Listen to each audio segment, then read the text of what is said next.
Друзья, приветствую! А, Я расскажу вам о том, как происходит дистанционная коррекция или коррекция на расстоянии по фотографии.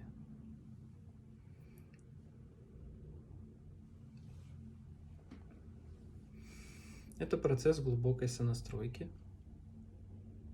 с человеком.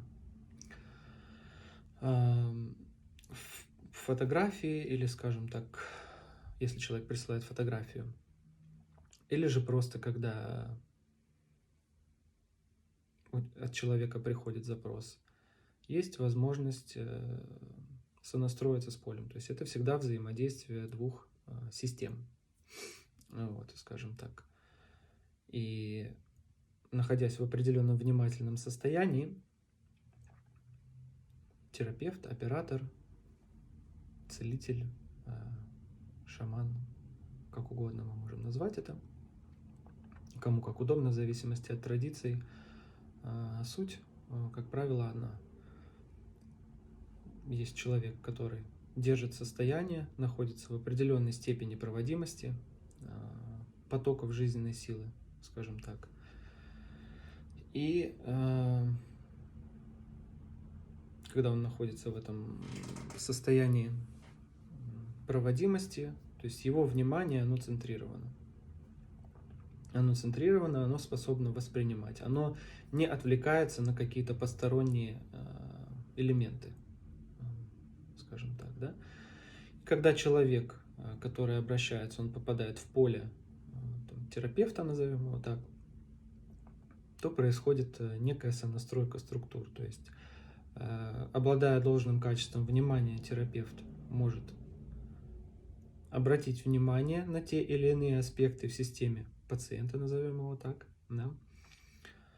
Почувствовать их, дать человеку обратную связь о том, что может быть не так, да, какие нюансы относительно запроса человека, какие, скажем так, есть проблемы или какие факторы в жизни человека могут на это влиять. Таким образом, давая человеку подсказку, скажем так, на что обратить внимание. То есть мы используем для этого в работе разного рода инструменты. Это могут быть там карты Таро, это может быть система дизайн человека, вот, это могут быть там какие-то расстановки.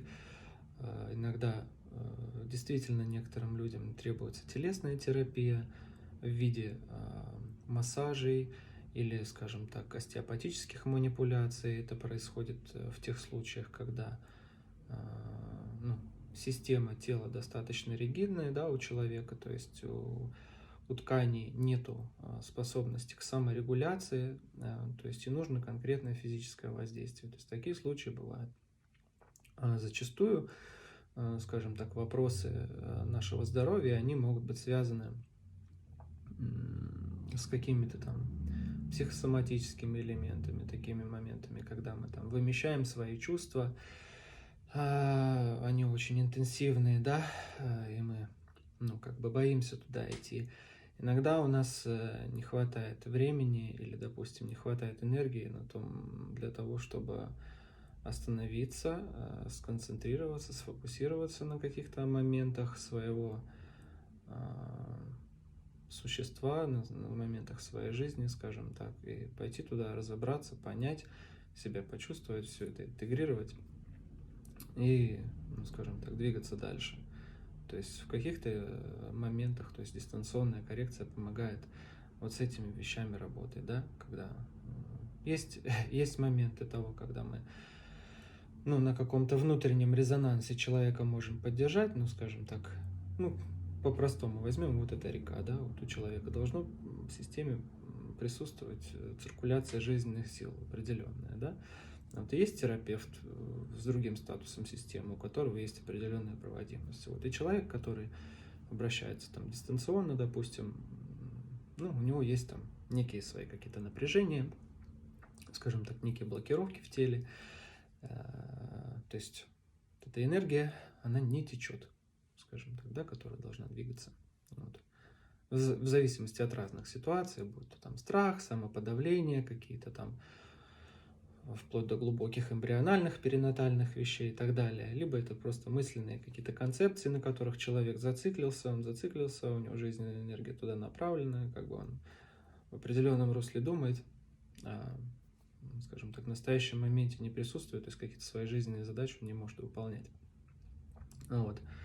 Ну, то есть в этих моментах мы можем помочь, да, то есть происходит сонастройка резонанса двух вот этих вот структур и, скажем так, запуск потенцированной энергетики в систему клиента, в систему человека, да, за счет этого, ну, как представьте, труба с водой, да, и где-то там налипла, скажем так, да, блокировка возникла. И когда мы напор усиливаем, то какие-то моменты, они начинают экстеризироваться, то есть человек начинает проживать подавленные чувства, да, иногда процесс терапевтический может проходить достаточно интенсивно, кому-то может быть сложно, да, потому что поднимаются на поверхность какие-то чувства, эмоции, раздражение, гнев подавленный, то есть все, что есть в человеке,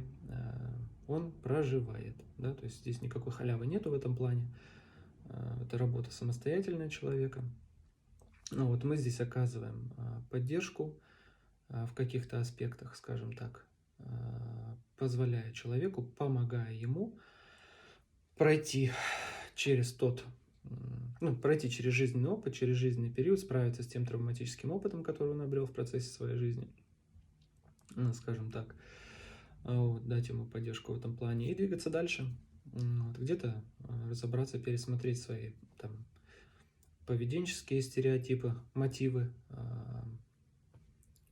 поступков, ситуаций, что им двигало, скажем так, да, что лежало в основе его действий, что привело к тем или иным обстоятельствам. То есть вот о таких вещах мы можем сказать. И все это, скажем так, приводит к разрешению функциональных телесных отклонений, да, то есть, ну, условно говоря, на уровне энергетики, когда человек зацикливается, да, на какой-то вещи, там, зацикливается на каком-то страхе, допустим, да, у него сознание фокусируется в одной точке, вот, и в таком патологическом состоянии, когда сознание находится в одной точке, у человека в теле начинается процесс циркулирования энергии в определенном месте. Да, возникает переизбыток этой энергии, скажем так, как следствие удержания воды на структурах физического тела, то есть на жидкостном уровне, возникает удержание жидкости, как следствие там все стадии телесные, там отек, фиброз, склероз и так далее. Вот, и уже болезнь, ну, скажем так, вот это состояние ума, оно перетекает в проблему телесную. Вот, поэтому есть определенные стадии, когда еще это, ну, скажем так, не сильно далеко зашло, очень эффективно они поддаются коррекции, скажем так, техниками дистанционной работы. Вот. Что еще сказать? Вот, ну, примерно так, на таком, скажем так, поверхностном уровне. То есть техники мы сейчас не вдаемся, как все это происходит, это все передается там на семинарах, требует определенного уровня практики, вот, определенные уровни внимательности и внутренней проработки, скажем так, возможности усидчивости, возможности концентрации, возможности восприятия, вот, нейтрального, да, скажем так, невовлеченного для того, чтобы быть в состоянии, ну, скажем так, анализировать и давать обратную связь, чувствовать, производить изменения в определенном плане и, ну, скажем так, направлять внимание определенным образом туда, куда это нужно. Вот это примерно